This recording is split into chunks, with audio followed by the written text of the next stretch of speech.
Annie here. Welcome back to Tarot Together. This video series is going to be regarding the symbols on the Magician card.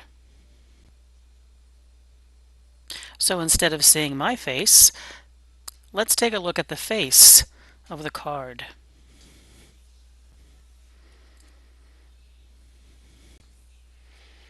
When we study tarot, we collect the information that's been assembled by the creators of the deck that we use, by those who have used it over time, their collective wisdom.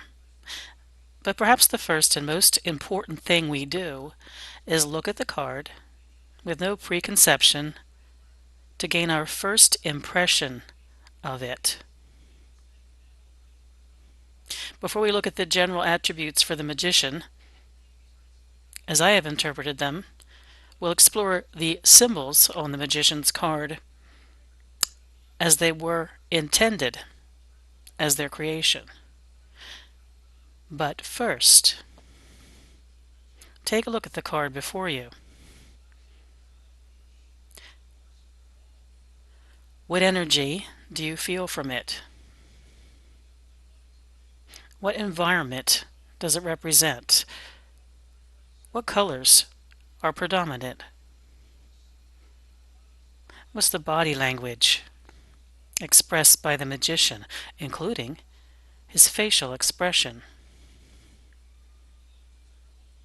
What might his clothing represent?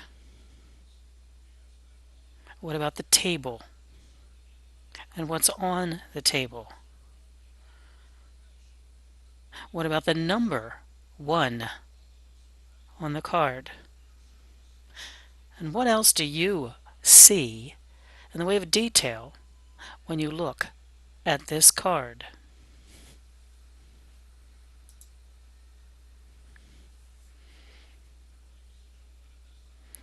Do you notice anything if you shift your focus after your first impression? For instance, scan it from left to right, or from right to left, from top to bottom, or from bottom to top. Does anything new make itself known to you when you shift your focus? If you were going to give this card one word to describe the energy it represents to you, if you were looking perhaps into the eyes of the magician, what would that word be?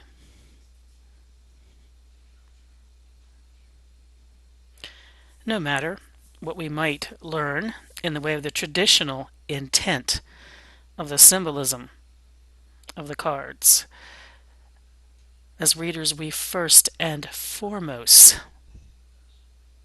have our instinctive gut reaction to the card and what rises from that.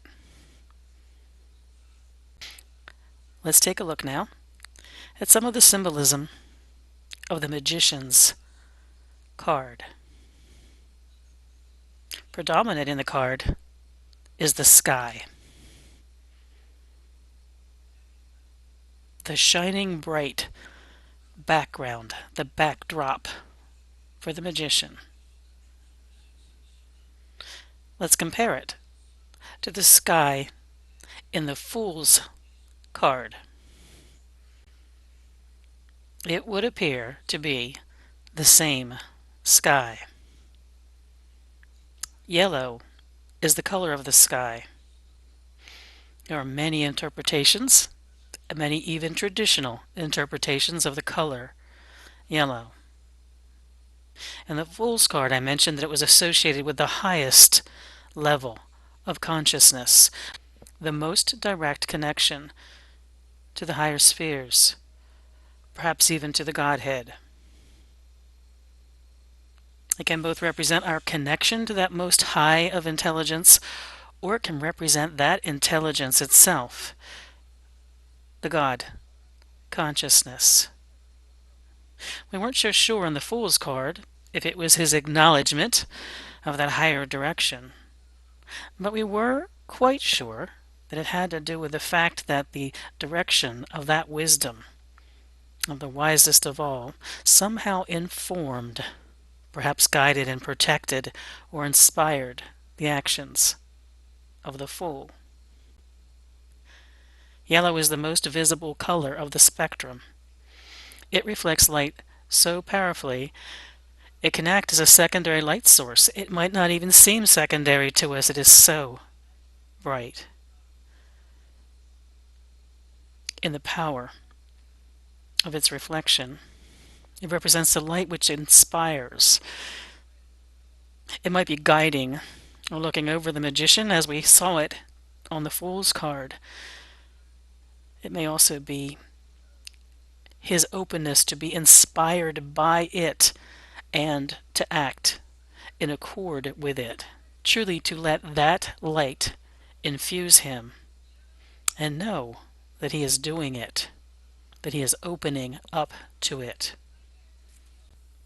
The shift in awareness here is that it is the intent of the magician to be open to this, where perhaps in the world of the fool, in his naivete, his blessed naivete, it was there, but he was not intentionally connected to it.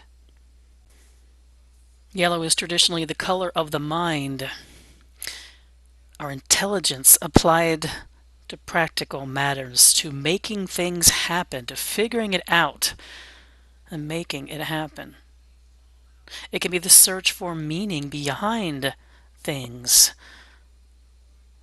things that we see, or the yearning to be in touch with the meaning, the deeper meaning behind everything that we do.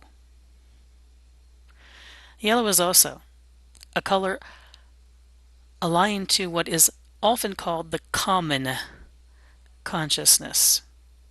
It's another word for collective consciousness, and I think maybe a simpler way of putting it, the common, the shared consciousness. It's the understanding that everything that is known adds up to something that is greater than the sum of that knowledge. It represents mystery, in a sense, but not the mystery outside of life's experience.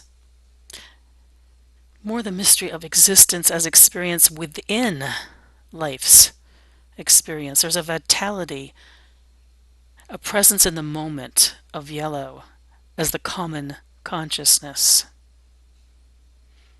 Yellow is also a very powerful color in alchemy, which of course informs many of the images in traditional tarot. While in search of the philosopher's stone, alchemical yellow marks the transition from the inside to an expanding awareness through turning our attentions outward to the world. It's that in-between, not a frozen moment in time, but the dynamic moment when the internal becomes the external, the energy that connects the two. It can also represent the pain of knowledge. And that moment of awareness between internal and external is not necessarily a calm and soothing experience of knowing. And surely that is a next step in the fool's journey. There was no pain or confusion or doubt as he prepared to take that leap off the cliff in his card.